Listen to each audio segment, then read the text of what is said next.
Thank you, Gary. I don't know if I need to say anything else. That was so lovely. I think that covers it much better than I was planning on covering it myself.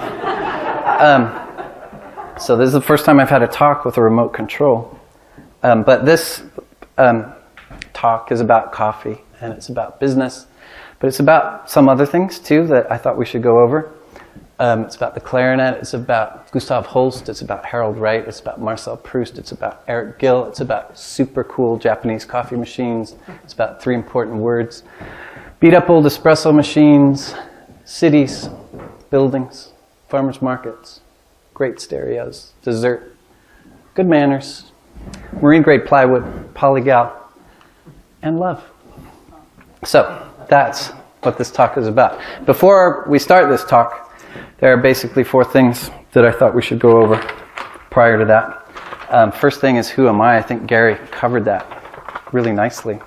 What I did before I did coffee, I was a clarinet player. And I did that for a long time, age 12 to about age 32. That's what I did all day, every day, pretty much the whole time. And when I wasn't playing, I thought about it. I had 2 very impractical college degrees, one in philosophy and one in clarinet performance. So, whatever you want to make out of that. But but I loved coffee. I always loved coffee, and I would roast coffee at home on a perforated baking sheet. It looked like clouds of smoke would come out in the kitchen, and have to with the back door open. But I loved how it smelled. I loved what it did for me, and just how fascinating it was when I would roast coffee. It would taste very different from day 2 to day 3, and then very different from day 3 to day 4. And this was remarkable. This was in the late 1990s, and before the internet was like methodically taking the joy out of these personal discoveries. I thought it was, no offense to the Google people who are here with us, but I thought I was the only person that had ever noticed this, and it was fascinating. And at that time, you couldn't really find any coffee anywhere around San Francisco that told you when the coffee was roasted. And that became, as I got more and more disenchanted playing the clarinet, that became my little wacky plan B. I was going to roast coffee somehow and sell it to people when it was very fresh, where they too could experience how the coffee got better and more interesting, and then gradually a little bit tired as the days went on. There was has everybody heard of Gustav Holst? Yes? No? He was a composer, an English composer around the turn of the 20th century. He wrote a piece called The Planets, and it's very bombastic. John Williams borrowed a lot from Gustav Holst, The Planet. Very bombastic and unsubtle. And there was one year, I think it was 1998, due to the vicissitudes of my performing schedule, I ended up playing the Holst, The Planets 3 different times in that year. Third time was the Modesto Symphony Orchestra.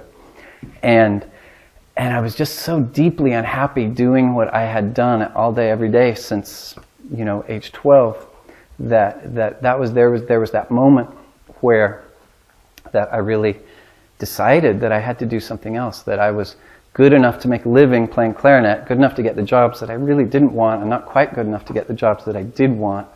And I saw myself kind of getting older and more and more unhappy and less inspired. It wasn't a question of being unhappy, it was a question of being inspired. I was sitting playing clarinet 3, the French horns were like right behind me, and what I was trying to think, I literally remember trying to think, what is the opposite of inspired?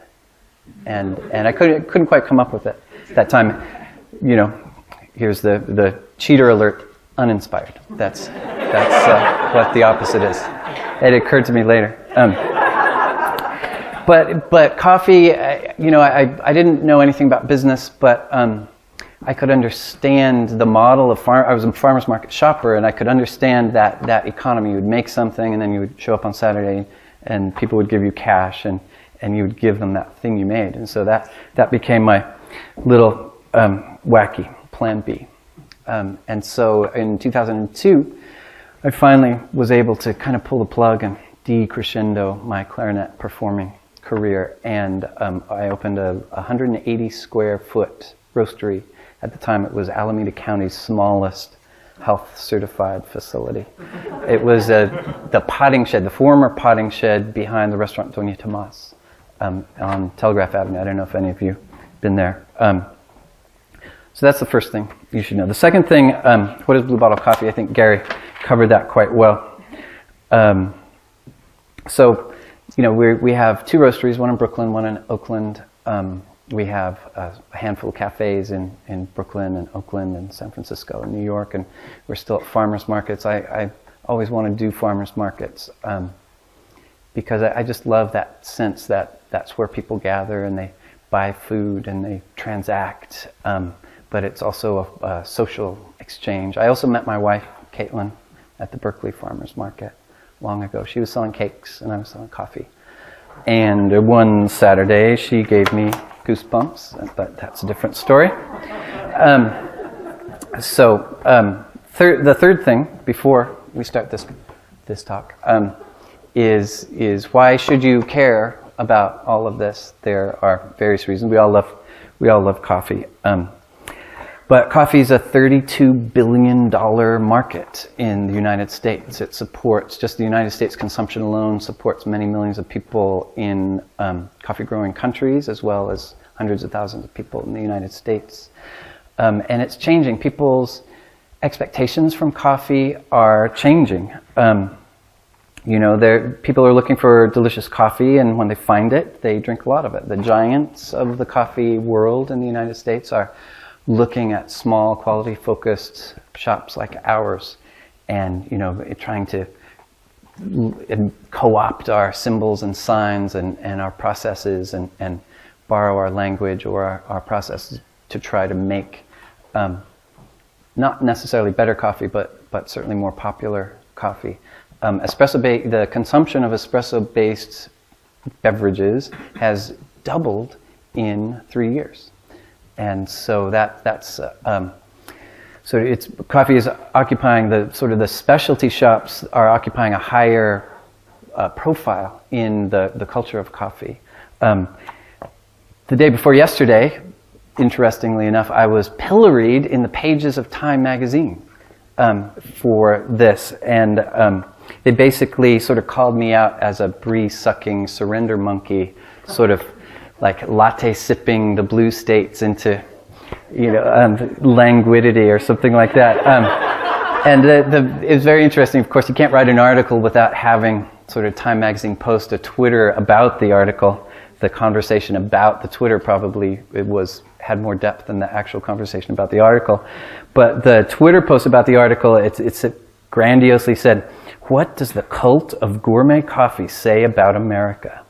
So we're not really talking about coffee anymore. We're talking about cults and America. It's like occupying a very large part of the public discourse now. So no pressure. So the fourth thing is why should you care about all of this? Before I start my talk, the fourth thing that I want to go over. We've got like a good 17 minutes ahead of us, so I'm going to stop for a moment, and I'd like to pass out this. This is a coffee grinder, and all you have to do is turn this 2 or 3 turns, and then you can smell what's coming out, and then do that smell, and then pass it down on this side. There's a bag. You can kind of shake it, and then open it and smell what comes out.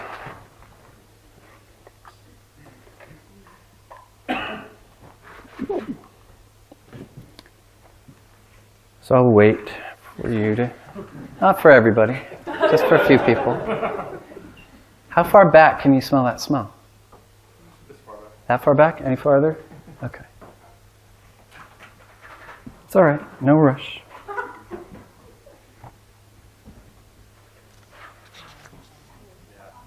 What was that? Right. They have a clogging microphone right here. I could have been clogging. So who here who smelled that doesn't love that smell? Right. Everybody loves that smell. And that's really important. That's like beautifully grown coffee, beautifully processed coffee that's roasted well, that's fresh. It was roasted yesterday, I think. The date's on the back of the bag. Everybody loves that, and I feel like that's so powerful. Before the coffee, before it gets into the plastic pod in our hotel rooms, or before it hits our pumpkin lattes, before it shows up at 5-pound can of UBAN at Costco. Coffee is a plant tended to by farmers, and it's a fruit. It's a beautiful fruit. That's a coffee plant right there. Technically, it's an agricultural product. And your willingness, Gary's willingness to pay 25 cents more or 50 cents more for a drink that is more delicious and exciting than the last drink he had at the last place he went, subsidizes my ability to work with the woman that grew that coffee. Her name's Ada Batle. She's in El Salvador.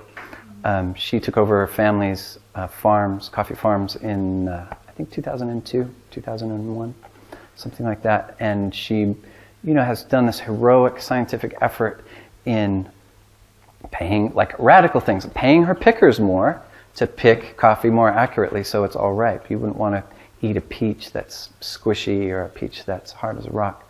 It's the same with coffee. So our ability to work with farmers who make their employees' lives better and produce better coffee is directly tied to Gary and Anna's ability to stop in our roastery and not really care that the drink they're getting is so delicious and might be a quarter more than the place down the street. So I'd also like to talk to you. I want to talk to you about another farmer we work with. Her name's Lori Obra. She's in the Kau region of Hawaii. She calls I wish I could have brought some of her coffee too. Sometimes we sell out of it because we don't buy that in huge quantities. That's right, you can just put there you go. I do it all the time myself. She calls her coffee cherries her babies. She has 12 acres of land at a beautiful spot in Kau, which is sort of, if you look at the big island of Hawaii as a clock, Kona maybe is 8:30 and Kau is 6 o'clock. So it's slightly more southern. And she has this infectious enthusiasm for experimenting. Her 12 acres supports her daughter, her son-in-law, maybe Miguel, a consultant / ward, you might want to say. And they'll pick, that's Miguel on the left, her daughter in the middle, and that's Lori. They'll pick all day, or have other people pick for them, and then sometimes up to midnight they'll sort through the coffee cherries, just making sure the very best, most ripe cherries are ready to be processed. When we were there one time, I helped her sort for a little bit, and a new bag of cherries got poured onto that table, that sorting table. And she looked at it, she had a very skeptical look, and she looked at it, and she asked her daughter-in-law, "Did Donna pick these?" And because they weren't as perfect and uniform as some of the other bags we were looking at. And Joan asked around, and yes, in fact, Donna did pick those cherries. And the point being is our ability to pay a little bit more for coffee subsidizes Lori's ability to work on this incredible level of intimacy where she can recognize people's picking just by looking at the cherries. It was a really remarkable moment for me. Remarkable family. So now, my talk is really not that much about coffee. It's tangentially related to coffee, but it's about beginner's luck because I started, as I said, not very qualified to do what I'm doing. And still kind of feel that way because every job I've never had before. When I was a barista and never really been a barista or a coffee roaster or a manager or an HR manager or, now a marketer, a press liaison. I've never done any of those things before. So for I've basically been a beginner all the jobs I've had at Blue Bottle for the last 10 years. But I'm beginning to think that there's something to that it's kind of nice not to be freighted with the burdens of experience or acumen sometimes, or any of the benefits, the so-called benefits that come along with experience and knowledge. There's some freedoms and benefits that are a little unexpected. One of them is not caring too much about being fast. You know, in the coffee business, you know, you're supposed to, or any sort of food business, you're supposed to get people in and out of the door and worry about throughput and cups per hour. And when I was starting the coffee business, I didn't like how coffee tasted in big urns, and I also didn't like the symbolism of that coffee was easy, that you just a tap in 20 seconds, boom, boom, there's your coffee. There's no sort of tide. It's not being referred to a process or a farmer, or it just seemed so the opposite of laborious that and not delicious, that when we started in the farmer's market, I really wanted to make coffee the way I liked it, which was 1 cup at a time. And people thought it was ridiculous or impractical or both, yet that's what we do. And you know, we want to be respectful to people, to our customers, and keep them from waiting too long. But ultimately, our first goal is to make something delicious, make a delicious product. And if it takes a little bit extra time to do it, then that's just what we're going to do. And some people are alienated by that. But to my delight and surprise, that more and more people are really happy about that. They like waiting for something that's made just for them, that's really delicious. So that's been a lovely benefit. I haven't been too worried about being fast. And the benefit of not really knowing too much about real estate. In 2004, I met a very nice guy who became a good friend. His name's Loring, and he had a building on an alleyway, a pea-smelling dead-end alleyway in sort of near Hayes Valley. And we became friends, and he really liked coffee, and he thought, you know, wouldn't it be fun to do something? We could do something in our garage. And it's like, yeah, a garage in a pea-smelling alleyway. Let's make coffee. And so that's what we did. We built a little kiosk in this alleyway, and we opened January 23rd, 2005, and started making coffee. And it was very slow going and tenuous. I would get calls from employees. It's like, $180 today, James. I don't know, but I keep going, keep making good coffee, because I was excited. Something about that building, it just felt right. It felt good. And either we were going to make coffee well for 6 months in that cool place, and then it wouldn't work out, and it would be this great memory, this awesome memory. Remember that crazy coffee kiosk in the alleyway? I don't know what happened to those guys, but man, that was really good. So I really didn't care, I mean, obviously I wanted it to succeed, but I was so intent on succeeding on our own terms, sort of alleyway style, that that's all I cared about was just I really was into that building, and it worked out. It ended up working out fine. It's sort of on a per square foot basis. I think our sales in that kiosk now are exceed the average Apple store. So people started showing up. We still make coffee very slowly there. There was a moment in April, I think, when I was dropping off coffee to the kiosk and hanging out. I was getting espresso, and it was drizzly and cold. It was a very slow day. That was a wet spring, a wet, cold spring. And there was a guy there.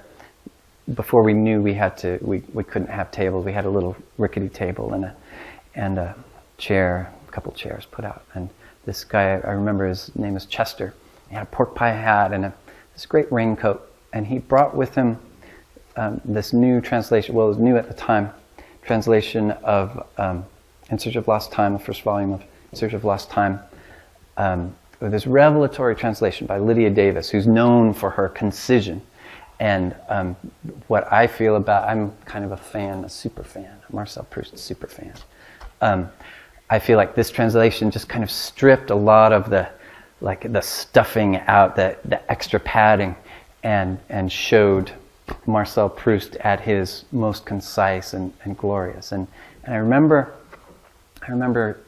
seeing that guy there sipping his macchiato, and the drips coming. He would have to like tilt his head so the drips wouldn't drip into his drink. And I remember feeling this great feeling. It's like, that is all I need. That is all I ever wanted to accomplish, was to make an odd little place where somebody like Chester could come and sip his macchiato and read a smashing translation of Marcel Proust.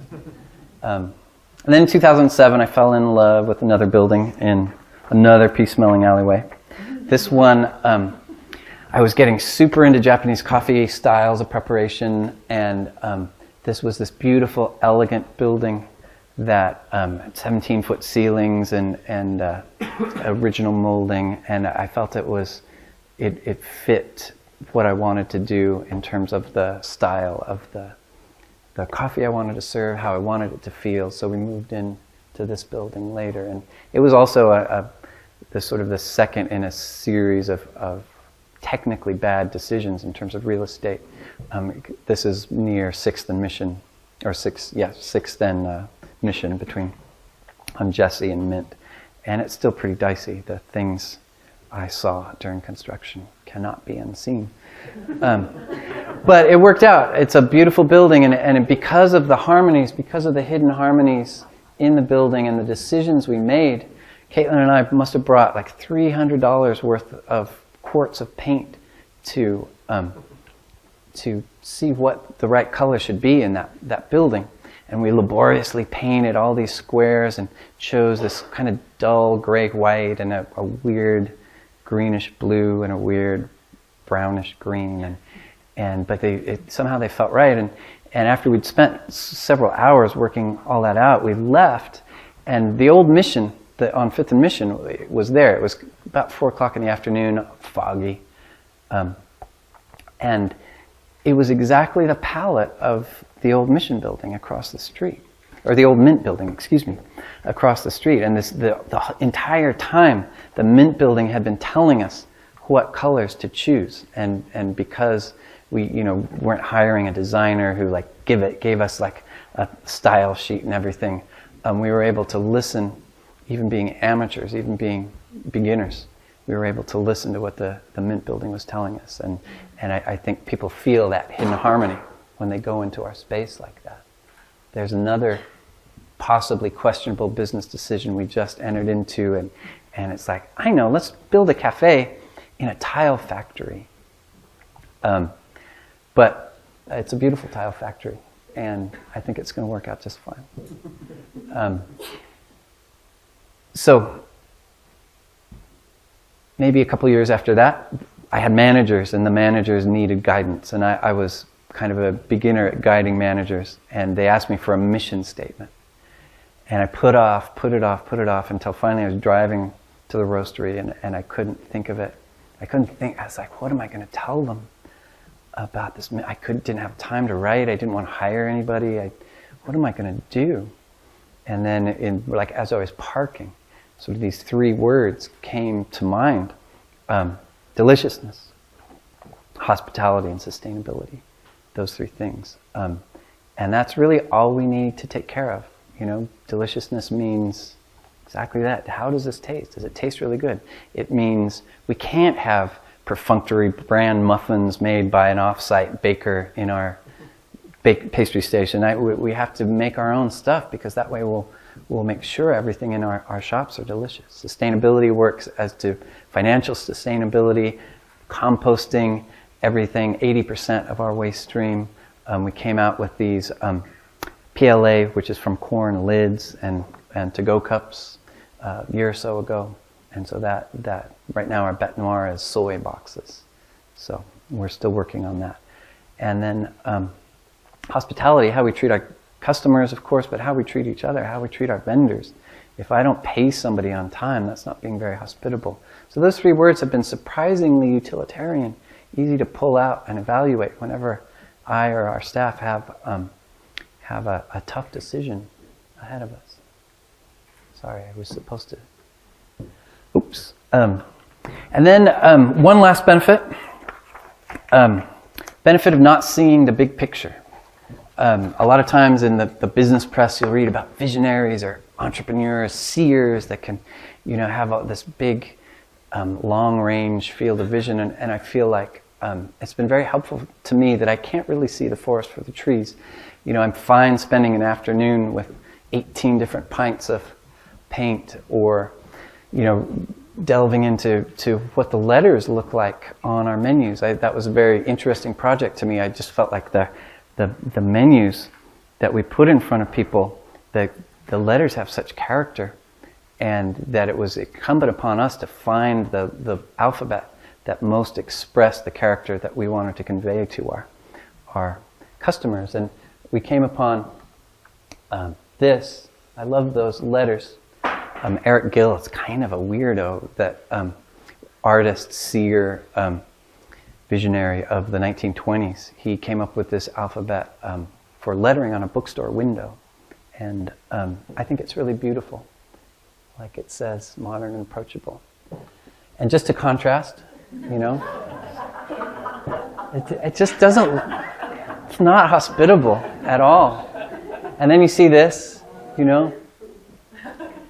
it's like distance. It's creating sort of this distance. So that's just we think about a lot of things in our shops, and I like being new at everything, at typography, at paint choosing, at negotiating leases and finding real estate.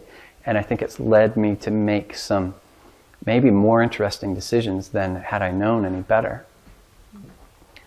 And then the last little bit is just that sense of work, sense of getting up early, sense of enjoying the moment. Every day our roasters, the coffee roasters, the machines, not the people, start out cold, and you have to turn them on or warm them up. Every day in our shops the hoppers are empty, and we have to fill them up and start over again. So it's this endless cycle, except for Christmas, Thanksgiving, New Year's. It's this endless cycle of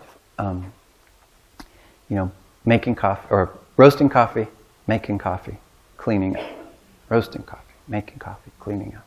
Endless cycle. And for some people, that's not enough. It's, what's like, where's my exit strategy from that? But, for me and our staff, I like that repetition. It's comforting knowing what you're going to be doing tomorrow and the day after. We're going to be roasting coffee and making coffee and then cleaning up. And so it's like a Sisyphean task, that like Sisyphus sentenced in Hades to forever roll the boulder up the hill. But Albert Camus, his name didn't get on there, wrote a great essay, and that's kind of the punchline from the essay. And in it, we all know who Albert Camus was? Sort of the James Dean of French existentialist philosophers. But his thesis in that was that Sisyphus was basically a very happy man, because he knew the task ahead of him. He knew what he had to do, and he could embrace that act of rolling the boulder up the hill. It didn't matter that much that it's going to roll down when you get to the top. If you like rolling boulders, then that's just fine. So there we are. Thank you.